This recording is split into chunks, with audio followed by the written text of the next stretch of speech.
Was I wrong about Valentino Born Roma Green Stravaganza? I gave it 5 to 6 out of 10 in my review it, and I also placed it dead last in my Valentino Uomo comparison. In my review I said it was nice but not enough, but how do I feel about it now?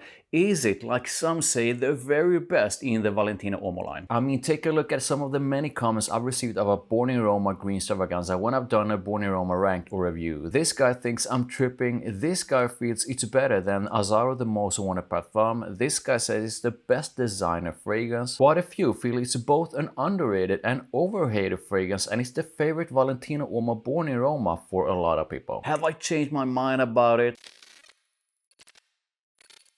I think this is going to be the start of a new series where I go back to some of the fragrances that I was a bit disappointed with. Before I begin, hi, welcome, make sure you like and subscribe for more, and make sure you comment with your thoughts on Born Roma Green Stravaganza. Do you like it, do you hate it, or do you think it's mid? So I'm not sure you can see, but this is the dent I put into it so far. So I actually used it quite a bit before I did my review of it, but it's been quite some time since I put my nose to it. And Green Stravaganza is really not on my radar when I'm about to choose a fragrance. So there are 3 notes in Green Stravaganza, and those 3 notes are Calabrian bergamot, coffee and vetiver, and right away when you spray it on you get the bergamot. Up in there, this no doubt smells good, but let's try it on skin as well.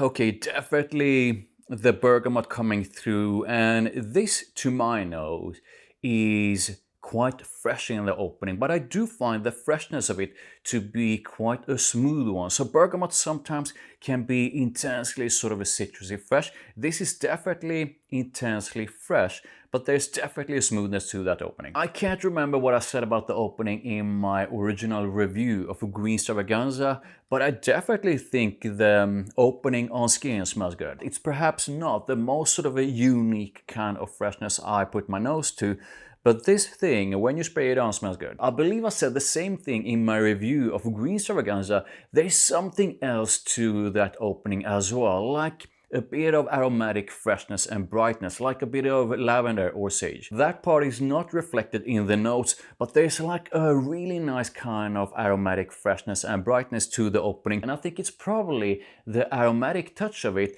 that makes me enjoy the opening. The more it moves away from the opening and into the heart of it, the more the coffee grows in intensity. I still think it's primarily a sort of a citrusy and aromatic fresh kind of scent. However, the coffee starts to add a bit of nuance to it all and definitely gives it a bit of a twist. And so far, I definitely like it, and it's actually just a bit better than I remember it. Yeah, definitely. I mean, at this point, I don't think there's anything to dislike in Green Stravaganza unless you absolutely hate the scent of coffee. So I do enjoy this, at least so far. The more it starts to go into the drawdown, the more I feel Green Stravaganza shifts from being something that is sort of a citrusy and aromatic fresh with a bit of coffee to something that in a way could be described as sort of dark kind of freshness. The coffee starts to take over the entire scent, and this to my nose turns into something that is primarily about coffee. You still have a bit of sort of aromatic freshness and brightness from something that to my nose smells like sort of a sage or lavender, and it's still a bit fresh, but I do find the freshness of it to be a lot softer in the dry down. There's definitely something sort of a sweet about the dry down. No idea where that sweetness is coming from, but there's a bit of sweetness in the dry down of this. And the drawdown is also where Green Stravaganza, at least to my nose, starts to get a bit woody. So the drawdown in a nutshell is pretty much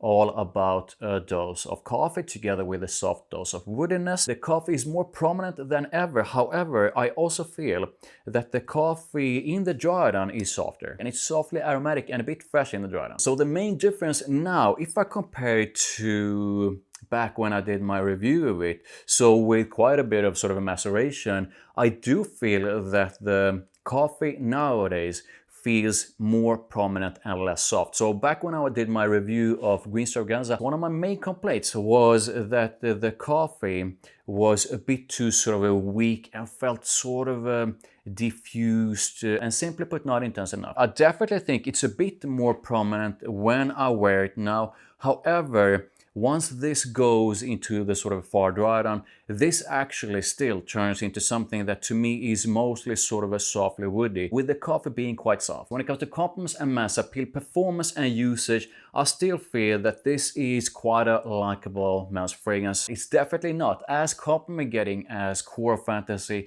or Born in Roma Intense or the OG Born in Roma, but this is quite a likable scent that most people will enjoy getting whiff of. It's still, however, not a strong scent. A bit of usage does not seem to have help when it comes to the performance, i.e. maceration. As for seasons and occasions, I still feel you can use Born in Roma Green Stravaganza pretty much throughout the year to pretty much any occasion. So have I changed my mind about Green Stravaganza? This smells a little bit better than when I did my review of it. This definitely smells a bit better than the last time I wore it, which I can't remember when that was. You basically get a bit of freshness in the opening, so a bit of citrusy freshness together with what I feel is a bit of sage or lavender. Then the whole thing changes into a mix of that freshness together with a bit of coffee. The more it moves into the dry down, the more the coffee starts to take over the whole thing. But at the same time, even though the coffee starts to get more prominent, I also feel it starts to lose its intensity. And in the far dry down, this, at least on my skin, is mostly a woody scent with a bit of coffee. I do like it a bit more. However, I still feel Green Stravaganza is a fragrance that really doesn't know properly what it wants to be. So this is coffee, but at least to my nose, and the coffee, at least to me, is really should be the main star of this. However, the coffee loses some of its magic too soon, and what I'm left with in the dry down is not something I feel has enough sort of a personality. So if I would give Green Stravaganza a score, a rating out of 10, nowadays I'm probably gonna put it like 6, maybe 6.5. So I'm sort of cementing it at 6 or 6.5. So my original score was 5 to 6, and now I'm gonna say 6 to 6.5. So back to the question I asked in the beginning of this video: was I wrong about Green Stravaganza? And I guess you could say no. I mean, yeah, I raised the score just a bit, but really not by much. It's not bad, but it's definitely not enough. So I want to know how you feel about Valentino Born in Roma Green Stravaganza. Do you find this to be a great scent? Are you a bit disappointed with it? Let me know in the comments. Please drop a like and subscribe for more. Make sure you check out my other Valentino videos over there, including my comparison, and I'll see you in the next one.